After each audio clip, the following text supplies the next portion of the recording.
சங்கீதம் 138 அதனுடைய 8வது வசனத்துல சங்கீதக்காரனாகிய தாவீது இப்படி சொல்லுகிறார், கர்த்தர் எனக்காக யாவையும் செய்து முடிப்பார்.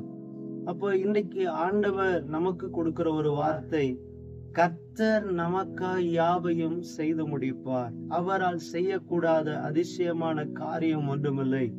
அவர் எல்லாவற்றையும் செய்வதற்கு வல்லமை உள்ளவர். ஒரு மனிதனை அவர் உருவாக்குவதற்கு முன்பதாகவே அவனுக்காக எல்லாவற்றையும் அவர் ஆயத்தம் பண்ணி இருக்கிற தேவன். அவர் நமக்காக யாவையும் செய்து முடிப்பார். அப்போ யாருக்கு ஆண்டவர் செய்வார் அப்படின்றத ஒரு 3 காரியத்தை அதே சங்கீத பகுதியில நம்ம வாசிக்க முடியும். 1வது வசனம் இப்படி சொல்லுகிறது, உம்மை என் முழு இருதயத்தோடு துதிப்பேன், தேவர்களுக்கு முன்பாக உம்மை கீர்த்தனம் பண்ணுவேன்.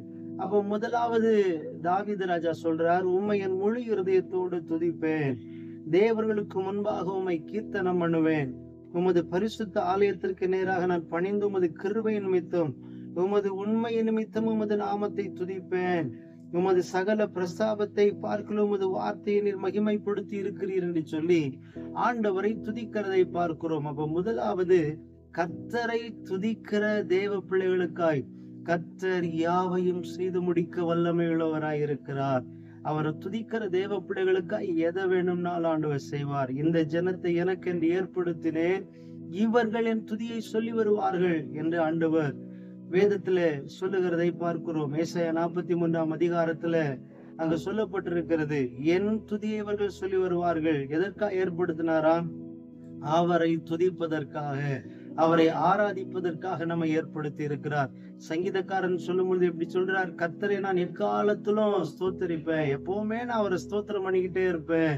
ஒரு பெரிய ராஜா, இவ்வளவு வேலையான அலுவல்கள் நிறைந்த ஒரு மனிதன் சொல்றார், நான் எப்பொழுதும் கர்த்தரை துதிப்பேன்.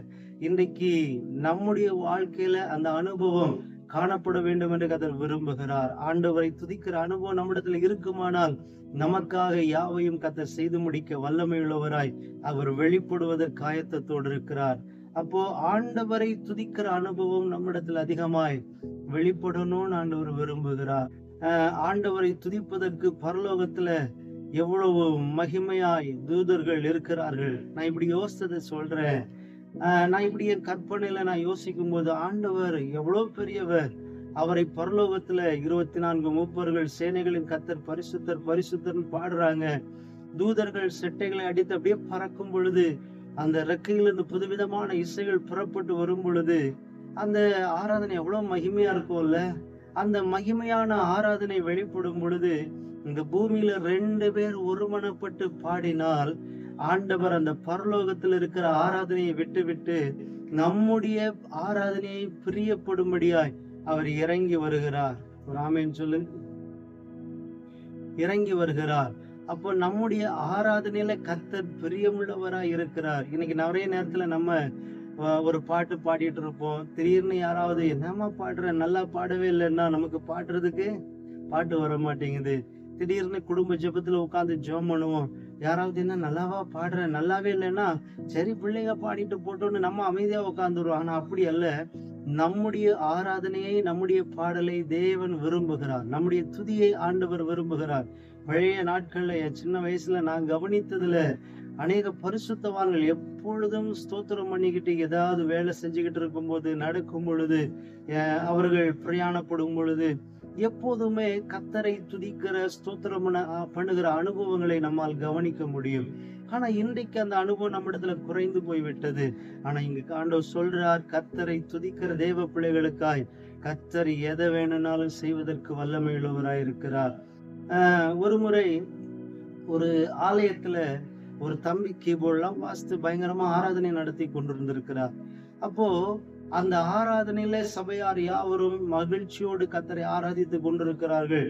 இந்த ஆராதனைய ரோட்ல போய்கிட்டு கொண்டிருந்த ஒரு தகப்பனார் கேட்டு, இவங்க நல்ல சந்தோஷமா ஆண்டவரை ஆராதிக்கிறாங்களே, எனக்கும் இந்த சந்தோஷம் வேணும் அப்படின்னு சொல்லிட்டு அவர்கள் கர்த்தருக்கு நேராக கடந்து வந்தார்கள். கர்த்தருடைய ஆலயத்துல வந்து கர்த்தரை சந்தோஷமா பாட ஆரம்பிச்சாரு. வந்து முதல் வரிசையில உட்கார்ந்து நல்ல கையை தட்டி பாடி கர்த்தரை மகிமைப்படுத்தி கொண்டிருப்பாராம். இத இந்த கீபோர்டு வாசிக்கிற தம்பி பார்த்துட்டு ஒரு நாள் அந்த ஐயாட்ட கூப்பிட்டு சொன்னாங்களா, ஐயா நீங்க தயவு செஞ்சு சத்தமா பாடாதீங்க. தயவு செஞ்சு நீங்க கையெல்லாம் ரொம்ப தட்டாதீங்க. நீங்க கை தட்டுனா எனக்கு தாளத்துல பாட முடியல. நீங்க சத்தமா பாடும்போது எனக்கு ராகத்துல பாட்டு வரமாட்டேங்குது அப்படின்னு சொல்லி சொன்னாப்லயாம். ஆனா இந்த ஐயா ரொம்ப சோர்ந்து போய் அமைதியா அப்படியே பின்னாடி வந்து உட்கார்ந்துட்டு என்ன ஆராதிக்க வேணாம்னு சொல்லிட்டாங்களேன்னு போயிடுவாராம். இப்படி ஒரு சில வாரங்கள் போய் கொண்டிருக்கும் பொழுது இந்த கீபோர்டு வாசிக்கிற தம்பிக்கு கர்த்தர் ஒரு தரிசனத்தை கொடுத்தாராம். அந்த தரிசனத்துல கர்த்தரை பாடுகிற ஆராதிக்கிற ஆராதனைகள் இந்த பூமியிலிருந்து தேவ சமூகத்துக்கு பரலோகத்தில் எடுத்துக் கொள்ளப்படுகிற ஒரு தரிசனத்தை இந்த தம்பி பார்க்க ஆரம்பித்தார். இத பார்த்தோன்னு இந்த தம்பிக்குள்ள ஒரு பயங்கரமான ஆசை. எங்க சபையில நாங்க ஆராதிக்கிற ஆராதனை எப்படி கர்த்தர் ஏற்றுக்கொள்ளுகிறார், நாங்க ஆராதிக்கிற அந்த ஆராதனை தேவன் எப்படி பிரியப்படுறாருன்னு ஒரு ஆசை. அதனால ஆண்டவர்ட்ட கேட்டாரா, ஆண்டவரே நாங்க எங்க சபையில ஆராதிக்கிற ஆராதனை நீங்க எப்படி ஏற்றுக்கொள்றீங்கன்றது எனக்கு பார்க்கணும் அப்படி கேட்டோன்னு கர்த்தர் சொன்னாராம், பாரு மகனே, இந்த தம்பி உற்று கவனிக்கும்ப எந்த ஐயாவை பார்த்து நீங்க கையை தட்ட வேண்டாம், நீங்க பாட வேண்டாம்னு சொன்னாங்களோ அவருடைய பாடலும் ஜெபமும் ஆராதனையும் பரலோகத்துக்கு எடுத்துக்கொள்ளப்பட்டு கொண்டிருந்ததாம். அப்போ இந்த தம்பியை பார்த்து இயேசப்பா சொன்னாரா, மகனே, உனக்குதான் பாட்டுக்கு ராகம் தாளம் இதெல்லாம் முக்கியம். ஆனா எனக்கு அப்படி அல்ல. என் ஜனங்கள், என் பிள்ளைங்க பாடினாலே எனக்கு ரொம்ப பிடிக்கும். அதனால அவனை பாட வேண்டான்னு சொல்லாத, அவனை பாட சொல்லு அப்படின்னு சொல்லி ஆண்டவர் உற்சாகப்படுத்தினாராம். அடுத்த ஆராதனையில அந்த ஐயாவை பார்த்து அந்த தம்பி சொன்னாங்களா, நல்ல கையை தட்டி பாடுங்க அப்படின்னு சொல்லி உற்சாகப்படுத்தி அவர்கள் ஒருமித்து கர்த்தரை மகிமைப்படுத்தினார்களாம். அப்ப நம்ம பாட்டு நல்லா இருக்குதோ நல்லா இல்லையோ, நம்மை சார்ந்தவர்களுக்கு பிடிக்குதோ இல்லையோ, யாருக்கு நம்ம பாட்டு பிடிச்சாலும் பிடிக்காட்டாலும் நம்மை படைத்த சர்வ வல்லமை உள்ள கர்த்தருக்கு நம்ம பாடல் ரொம்ப பிடிக்கும். அதனால எந்த சூழ்நிலையிலும் நீங்க பாடாம இருக்கக்கூடாது. கர்த்தரை பாடுங்க, அதிகமாய் கர்த்தரை மகிமைப்படுத்துங்க. அதுல தேவன் பிரியப்படுகிறார். இந்த ஜீவனை தந்தார்ல, இதுவரைக்கும் பாதுகாத்தார்ல, எத்தனையோ ஆபத்துகளிலிருந்து நம்மை காத்து நடத்தினார்ல, அதை நினைச்சு ஆண்டவர் செய்த உபகாரங்களை நினைத்து துதிக்கிற தேவ பிள்ளைகளுக்கு கர்த்தர் யாவையும் செய்ய வல்லமையுள்ளவராயிருக்கிறார். இரண்டாவதாக நம்ம வேதத்துல அதே சங்கீதத்துல வாசிக்கும் பொழுது அங்க சொல்றார் 3வது வசனத்துல, நான் கூப்பிட்ட நாளிலே எனக்கு மறு உத்தரவாரினீர், என் ஆத்துமாவிலே பலன் தந்து என்னை தைரியப்படுத்தினீர். இங்கு சொல்றார், நான் கூப்பிட்ட நாளிலே எனக்கு நீ செவி கொடுத்தீர். அப்போ 2வது நான் சொல்றேன், அவரை நோக்கி கூப்பிடுகிற தேவ பிள்ளைகளுக்கு கர்த்தர் யாவையும் செய்து முடிக்க வல்லமையுள்ளவராயிருக்கிறார். ஒரு நாட்களில நீங்க வேதத்துல நீங்க வாசிக்கும் பொழுது ஏசாயா 43ஆம் அதிகாரத்துல 22வது வசனம், ஆனாலும் யாக்கோபே, நீ என்னை நோக்கி கூப்பிடவில்லை, இஸ்ரவேலே, நீ என்னை குறித்து மனம் சலித்து போனாய். ஆண்டவர் பாரத்தோடு சொல்றார், எப்பா நீ இப்ப என்னை நோக்கி கூப்பிடல, நீ என்ன நோக்கி மனம் சலித்து போன, என்னை நோக்கி கூப்பிட வேண்டியவன். ஆனா இப்ப சொல்றார், இல்ல என்னை குறித்து மனம் சலித்து போனான் அப்படின்னு சொல்லி ஆண்டவர் வேதனையோடு சொல்லுகிறதை பார்க்கிறோம். அது மாத்திரமல்ல, ஆசாவை குறித்து நீங்கள் வாசிக்கும் பொழுது 2 நாளாகமத்தின் புஸ்தகம் அதனுடைய 17ஆம் அதிகாரம் 12வது வசனத்துல சொல்லப்பட்டிருக்கிறது, ஆசா அரசாண்ட 39ஆம் வருஷத்தில் தன் கால்களில் வியாதி கண்டு அவன் நோவு மிகவும் உக்கிரமாய் இருந்தது. அவன் தன் வியாதியிலும் கர்த்தரை அல்ல பரிகாரிகளை தேடினான். ஒரு நாட்களில பலமுள்ளவனுக்காகிலும் பலனற்றவனுக்காகிலும் உதவி செய்கிறது உமக்கு லேசான காரியம் என்று சொல்லி கர்த்தரை சார்ந்து கொண்டவன், கர்த்தரை சார்ந்து ஜெயம் பெற்று கொண்டவன். ஆனா இப்ப கூப்பிட வேண்டிய நேரத்துல கர்த்தரை நோக்கி கூப்பிடாம பரிகாரிகளை தேடினான். நான் நம்புறேன் அவன் கர்த்தரை நோக்கி கூப்பிட்டு இருந்திருப்பானே, ஆனால் கர்த்தர் அவனுக்கு உதவி செய்திருப்பார், அவன் வியாதியை மாற்றி இருப்பார். இன்னைக்கு நம்ம அநேக நேரத்துல பரிகாரிகளை தேடுறோம், ஆனா கர்த்தரை நோக்கி கூப்பிடுறத மறந்துட்டோம். ஆண்டவர் எதிர்பார்க்கிறார், அவரை நோக்கி கூப்பிடுகிற தம்முடைய பிள்ளைகளுக்கு அவர் யாவையும் செய்து முடிக்க அவர் வல்லமையுள்ளவராயிருக்கிறார்.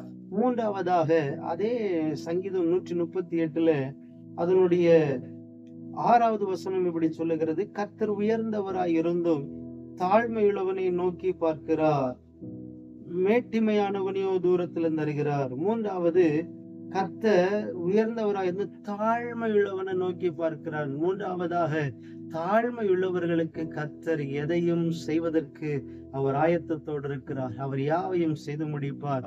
இயேசு கிறிஸ்து சொல்லும்போது இப்படி சொல்ற, தன்னைத்தான் தாழ்த்துகிற எவனும் உயர்த்தப்படுவான். வேதத்துல நம்ம படிக்கிறோம், அநேக இடத்துல தாழ்மை உள்ளவர்களுக்கு கர்த்தர் கிருபை செய்கிறார். மீகா எழுதும் பொழுது இப்படி எழுதுகிறார், கர்த்தருக்கு முன்பதாய் மனத்தாழ்மையாய் நடப்பதை அல்லாமல் அவர் வேறு எண்ணத்தை நம்மிடத்துல எதிர்பார்க்கிறார். அப்ப ஆண்டவருடைய முன்னாடி நம்ம மனத்தாழ்மையா நடக்கணும், நம்ம தாழ்த்தணும். ஒரு நாளும் பெருமையான எண்ணங்கள் நமக்குள்ள வந்துடக்கூடாது, நம்மை உயர்த்தி மேன்மைப்படுத்த கூடாது என்பதுல கர்த்தர் விருப்பத்தோடு இருக்கிறார். 2 மனுஷர்கள் ஜபாலயத்துல போய் ஜெபிக்கிறாங்க. ஒருவன் ஆலயத்துக்கு உள்ள உட்கார்ந்து சொல்றான், நான் பரிகாசக்காரர், அநியாயக்காரர், மற்ற மனுஷங்களை போல எல்லாம் இல்ல.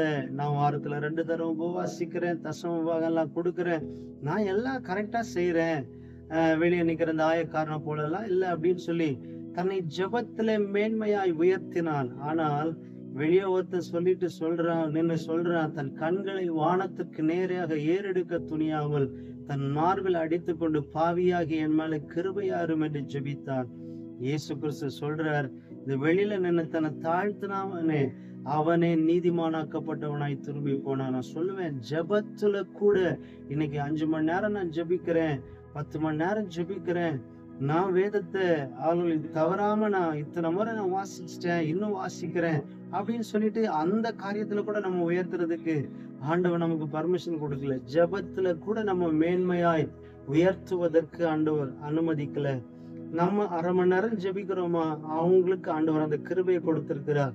எனக்கு 5 மணி நேரம் ஜெபிக்கிறதுக்கு ஆண்டவர் கிருபையை தந்தீரே ஆண்டவரே அப்படின்னு சொல்லி இன்னும் நம்மை தாழ்த்தணுமே தவிர ஒரு நாளும் உயர்த்தக்கூடாது. நம்மை உயர்த்தாமல் நம்மை தாழ்த்துவோமே. ஆனா நம்ம பார்த்து ஆண்டவர் சொல்றார், நமக்காக யாவையும் கர்த்தர் செய்து முடிக்க வல்லமை உள்ளவராயிருக்கிறார். இன்றைக்கும் துதிக்கிற தேவ பிள்ளைகள், கர்த்தர் நோக்கி கூப்பிடுகிற பிள்ளைகள், தாழ்த்துகிறவர்களுக்கு கர்த்தர் யாவையும் செய்து முடிக்க ஆயத்தமா இருக்கிறார். நம்ம ஒரு நிமிஷம் ஜெபிக்கலாமா?